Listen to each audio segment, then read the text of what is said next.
Said, well, God can make the descendants of Abraham out of these rocks on the ground, baby. Don't think you're going to stop the show. I'm reading through Esther, right? Because I did a Bible study on it, which should be posted to my YouTube very soon. So if you haven't already, subscribe. If you don't know the story of Esther, subscribe. Anyways, I'm studying the part about Vashti, right? In Esther 1, how the king basically had to get rid of his wife. So when Esther starts off, basically the king invites all these princes and nobles of these surrounding provinces to come and enjoy his splendor with him, right? He's over like 127 provinces from India to Persia at the time.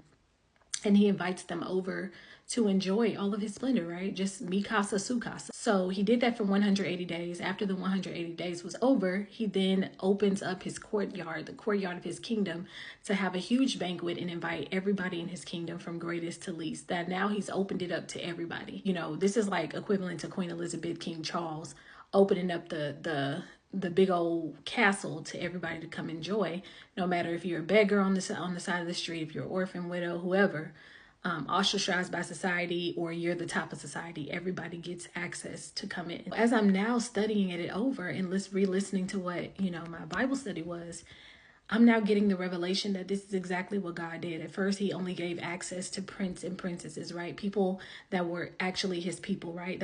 That were basically set apart in the world. So those are the people from 180 days originally had access to the king's kingdom.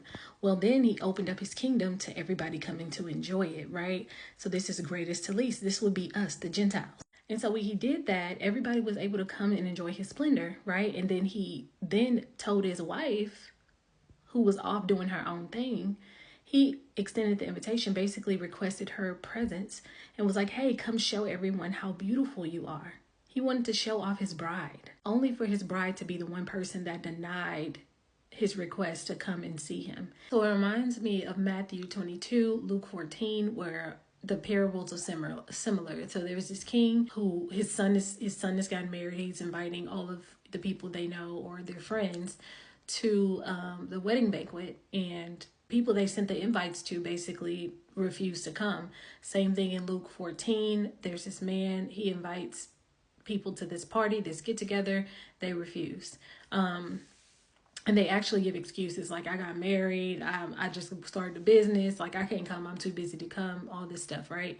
That's in Luke, and Matthew has one similar, but it's a king who's basically trying to get together people for his son's wedding banquet. When this happens, he sends multiple requests. In both stories, they have servants or people sending multiple requests for people to come, but because they refused multiple times, the people they knew they refused multiple times, they didn't open up the invitation to anyone.